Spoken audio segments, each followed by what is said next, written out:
Now chance to see some race action. It's the Bennett's 4-lap Classic Senior TT coming up. Dean, race day, and it's not going to really according to plan all week, but you ready for it?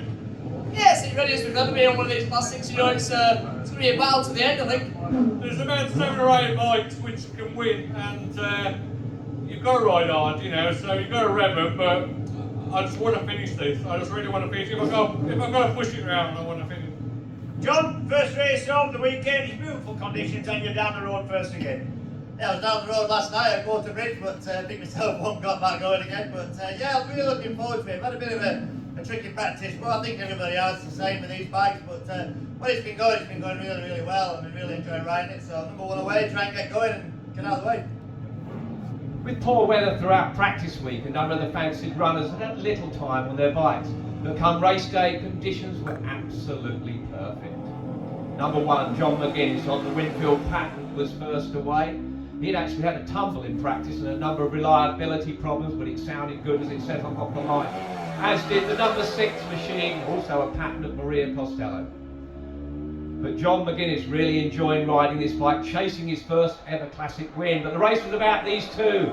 Dean Harrison, number 12 on the MV Augusta.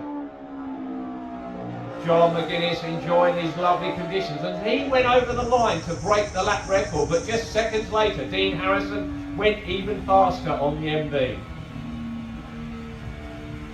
What a sound and a treat it was for the spectators. That lovely 3-cylinder machine was screaming around the island.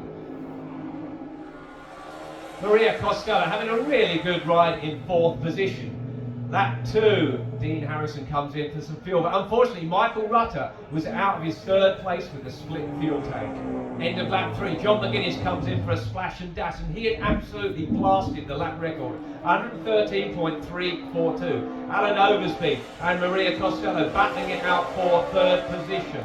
That race was going to the finishing line, but John McGuinness, after his fuel stop, had about a 30-second advantage as he cruised home to take his first ever Classic TT. He'd been trying for 3 years and finally got it done.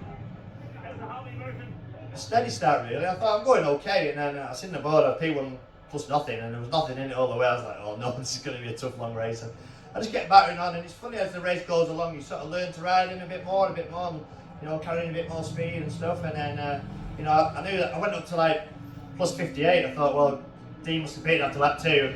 So lap 3, I thought, I've got to keep the hammer down, keep pushing on, and to give us a bit of a leeway, and I thought, could be a bit of a scrap here on the last lap. So we had a splash and dash, a little light load for the last lap, and it's a lovely thing to see in a big board. P1 plus 28, and I just keep concentrating, keep holding on, keep hitting all the marks, and you know, it's a tough race, quite physical, you've got to keep tucked in, it's only a little bite, but I mean, I've tried hard to win this race a few times, and you know, not only for me, for Roger and part of the run team, put a lot of money and effort into that bike, and but again, to ride around this place this time of year, sunshine, you know, it was just beautiful, you know, because, you know, I can relax now. It's been, the TT is really tough for us guys, there's a lot of effort and a lot of pressure on us, but that was a fun afternoon's, or fun morning's work, that really enjoyed it. And there is confirmation of that win for John McGuinness and a lap record to boot. Dean Harrison and Maria Costello, a terrific ride in 3rd.